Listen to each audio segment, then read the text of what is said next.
अस्सलाम वालेकुम। उम्मीद है आप लोग ठीक होंगे। आज हम मैथ करेंगे नाइन्थ क्लास की मैथ में हम पहला चैप्टर आज करेंगे। पहला चैप्टर है हमारे पास मैट्रिक्स में हम पहले डेफिनेशंस को डिस्कस करेंगे, क्योंकि हमें डेफिनेशंस की हाउ नो होगी तो हम आगे एक्सरसाइजेस को करेंगे। ठीक है, पहले डेफिनेशन क्या है हमारे पास मैट्रिक्स की ही है। A rectangular array or a formation of a collection of real numbers। मतलब हमने क्या करना है, एक रेक्टेंगुलर ऐसे, ये जो ब्रैकेट है ना यही मैट्रिक्स है। इसमें हम अगर नंबर्स को अरेंज कर देंगे तो वो हमारे पास क्या बन जाएगा, मैट्रिक्स बन जाएगा। अब ये देखें हमारे पास फॉर एग्जांपल यही मैट्रिक्स है। ठीक है, ये हमारे पास मैट्रिक्स। आगे हमारे पास rows and columns of a matrix. हमें रोज़ और कॉलम्स के बारे में इसमें पढ़ना है। रोज़ क्या होती हैं, ये हमारे पास जो हॉरिजेंटल लाइंस होती हैं ऐसे, ये हमारे पास रोज़ होती हैं। जैसे ये the entries presented in horizontal way are called rows. For example ये दिस। ठीक है, इसमें हमारे पास ये एक मैट्रिक है, इसमें हमारे पास ये 3 रोज़ हैं, 1 2 3। ठीक है, आगे हमारे पास क्या है, कॉलम्स इन मैट्रिक्स बी। ये मैट्रिक्स बी है। All the entries presented in vertical way are called columns of matrix. ये हमारे पास वर्टिकली जो लाइंस हैं ये हम कॉलम्स को शो कर रही हैं, इसे हम कॉलम्स कहते हैं। ये हमारे पास 3 कॉलम्स हैं। ठीक है, आगे हमारे पास क्या है, ऑर्डर ऑफ अ मैट्रिक्स। कितने, मतलब एक हमारे पास ये मैट्रिक है, इसमें कितने ऑर्डर्स होते हैं ये हमने इसमें डिस्कस करना है। The number of rows and columns in a matrix specifies its rows. मतलब हमारे पास ये नंबर ऑफ रोज़, ये रो 1 है, ये 2 है, ये हमारे पास रोज़ होगी 1 2 3 कॉलम्स हैं, तो ये हमारे पास क्या है, मैट्रिक्स की एक ऑर्डर हो गया। If a matrix M has m rows and n columns, then M is said to be of order m by n। तो हम इसको ऑर्डर में ऐसे लिखेंगे, मतलब हमने पहले रोज़ को हम हमेशा लिखना होता है, फिर हम कॉलम को लिखते हैं। ये हमारे पास 2 रोज़ हैं, तो हम ये ऑर्डर इसका लिखेंगे 2/3, मतलब 2 रोज़ हैं और ये 3 कॉलम्स हैं। ऑर्डर में हमेशा हम पहले क्या लिखते हैं, रो को पहले लिखते हैं और कॉलम को बाद में लिखते हैं। आगे हमारे पास है equal matrix. Let A and B be 2 matrix, then A is said to be equal to B and denoted by A is equal to B if and only if. मतलब हमारे पास अगर इक्वल मैट्रिक्स में 2 matrixes हैं, वो एक दूसरे के equal कब होंगे, ये 2 कंडीशंस हैं। अगर वो फुलफ़िल करेंगे ये दोनों कंडीशंस को, फिर हमारे पास वो मैट्रिक क्या है, इक्वल है। The order of A is equal to order of B. मतलब दोनों मैट्रिक्स के ऑर्डर्स जो हैं वो इक्वल होने चाहिए। Their corresponding entries are equal. उनके जो अंदर नंबर्स हैं उनको एंट्रीज कहते हैं, उनके एंट्रीज वो भी इक्वल होनी चाहिए। जैसे ये हमारे पास एक एग्जांपल है 1 3 4 -4 2। ये ए मैट्रिक्स आ गया हमारे पास, ये बी है। बी में भी देखो 1 2 + 1 3 हो गया, तो ये 3 बन रहा है। -4 -4 4 -2 2। तो ये दोनों क्या बन गए, इक्वल मैट्रिक्स। मतलब इनकी एंट्रीज भी सेम है और कॉलम और रोज़ भी सेम है, यानी कि ऑर्डर्स दोनों के सेम है, तो हमारे पास ये इक्वल मैट्रिक्स है। ठीक है, तो हमने डेफिनेशंस को डिस्कस कर लिया था। अब हमारे पास एक्सरसाइज है 1.1। इसमें हम जो डेफिनेशंस हमने पढ़ी हैं ना उसी को डिस्कस किया हुआ है, उसी के क्वेश्चंस हैं। ठीक है, बहुत इजी है। Find the number of the following matrixes. पहले हमने क्या ऑर्डर फाइंड करना है, हमने पीछे ऑर्डर पढ़ा था कि कैसे करते हैं, डेफिनेशन उसकी की थी। हमारे पास ये एक ए मैट्रिक है, इसको हमने कैसे ऑर्डर में लिखना है, पहले हम क्या करते हैं, नंबर ऑफ़ रोज़ और कॉलम्स को देखते हैं। देखो यहाँ पे रोज़ और कॉलम्स कितनी है, 1 रो और ये 2 होगी, 2 रो होगी, 1 कॉलम 2 कॉलम, 2 कॉलम हो गए, 2 रोज़ हो गई। तो हमने इसको कैसे लिखना है, पहले रोज़ को लिखते हैं 2/2।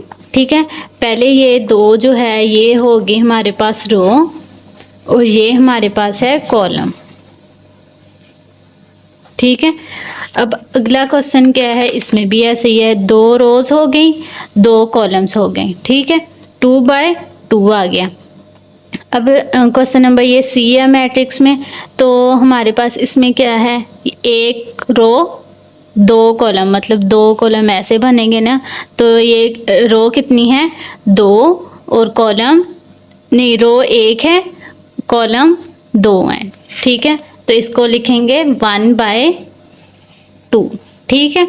इसको ऐसे सब क्वेश्चन ये ऐसे ही हैं। डी में हमने क्या करना है, इसमें कितनी रोज हैं, 1 2 3, और ये एक कॉलम है, तो इसको हम लिखेंगे 3/1।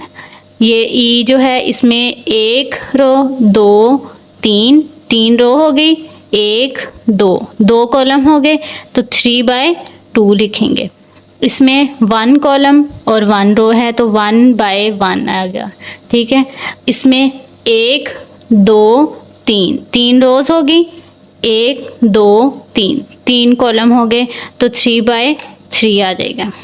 ये 1 रो होगी, ये 2, 1 कॉलम 2 3, तो 2/ आएगा 3, ठीक है। पहले हमेशा हमने रो को लिखना है, फिर हमने कॉलम को लिखना है।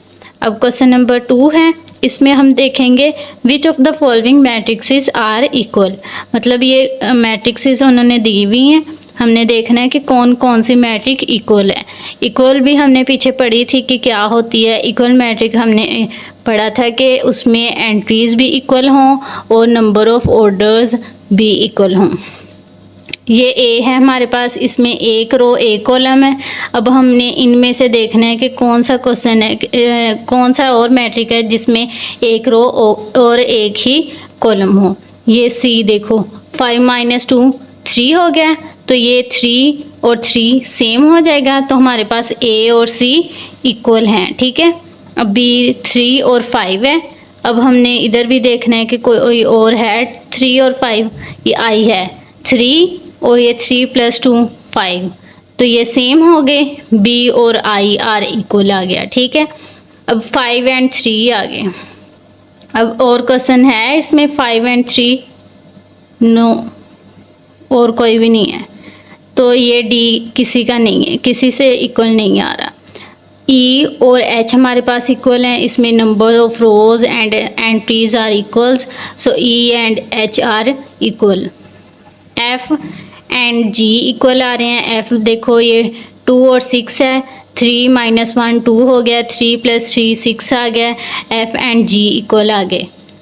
ये हमारे पास 4 जे बचा है हमारे पास, तो ये 2 + 2 4 हो गया, 2 - 2 0 आ गया, 4 + 2 6 आ गया, 2 + 0 2 आ गया, तो ये इसके इक्वल नहीं आ रहा, तो ये ई एच और जे इक्वल्स हैं, ठीक है। अब क्वेश्चन नंबर 3 है, वो हम सोल्व करेंगे। उसमें हमने क्या करना है, find the values of A B C and D which satisfy the following matrix. ये क्वेश्चन है, इसमें हमने जो वैल्यूज़ है ना, ए की, बी की, सी की, डी की, वो फाइंड करनी है। तो हमने पहले 1.1 के क्वेश्चन नंबर 1 और 2 कर लिया था। अब 3 जो है वो सॉल्व करने वाला है, वो हम सॉल्व करते हैं। इसमें क्या करना है, find the values of A B C and D. इसमें हमने ए बी सी और डी की वैल्यूज़ को फाइंड करना है। ये हमारे पास मैट्रिक्स है, तो हमने क्या करना है, पहले हमने देखना है सेम एंट्रीज़ को लेना है। पहले ये देखो, ये 0 के साथ है, ये -7 के साथ है, सी वाली 3 के साथ है, और 4D - 6 वो 2D के साथ है, ठीक है। सेम एंट्रीज़ को लेना है। हम यहाँ पे लिखेंगे a + c = 0, a + 2b = -7, c - 1 = 3, 4D - 6 = 2D। अब इनको हम नेम दे देते हैं इक्वेशंस को। ये हमारे पास आ गई first, second, third and fourth, ठीक है। अब हमने इन इक्वेशंस को यूज़ करके इन के सी ए बी और डी के आंसर्स निकालने हैं। पहले हमने देखना है कि किस इक्वेशन को यूज़ करके हम किसी भी ए का या बी का या सी का या डी का इजीली आंसर निकाल सकते हैं। पहले इक्वेशन है A plus C is equal to 0। अगर हमने सी का इधर से आंसर निकालना है तो हमें ए पता होना चाहिए, अगर ए का निकालेंगे तो सी पता होना चाहिए। तो इसलिए हम फर्स्ट इक्वेशन को अभी यूज़ नहीं करेंगे। ऐसे ही सेकंड इक्वेशन भी है, ए और बी है, 2 हैं, तो इस को भी अभी हम सॉल्व नहीं कर सकते। हम सी और ये डी को पहले फाइंड करेंगे, फिर ए और बी को करेंगे। From equation 3 c minus 1 is equal to 3, c is equal to 3, ये -1 है, इधर आके +1 हो जाएगा, तो हमारे पास ये आएगा 4। c का आंसर आ गया 4। अब हमने d निकालना है, तो d फ्रॉम इक्वेशन 4 लिखेंगे। 4d minus 6 is equal to 2d। d को इकट्ठा लिखेंगे, 4d, ये 2d है, इधर आके माइनस हो जाएगा, 6 इधर आके प्लस हो जाएगा, तो ये हमारे पास आएगा 2d माइनस होके ये 6 आ गया। d इज इक्वल टू 2 इधर मल्टीप्लाई हो रहा है, इधर आके ये होगा डिवाइड, 2 को 6 से कैंसिल करेंगे तो हमारे पास आएगा 3। d का भी आंसर आ गया, हमारे पास है 3। अब हमने a और b को फाइंड करना है। अब हम इक्वेशन 1 लेंगे। From equation 1 a plus C is equal to 0 है। a हमने फाइंड करना है, c हमारे पास है 4, a आएगा हमारे पास 4, इधर प्लस है, इधर आके माइनस होएगा, तो ये a हमारे पास आ गया -4। अब हमने b को फाइंड करना है। a plus 2b is equal to -7। a हमारे पास है -4, तो इधर -4 पुट करेंगे, plus 2b -7, 2b is equal to -7, ये -4 है, इधर आके प्लस हो जाएगा, 2b इज इक्वल टू ये -3 आएगा, b is equal to -3/2। b का आंसर आ गया हमारे पास -3/2। इस तरह हमने ए बी सी और डी के आंसर्स निकाल लिए हैं। आई होप आप लोगों को समझ आई होगी। अगर समझ आई है तो मेरे चैनल को सब्सक्राइब करें। Thank you.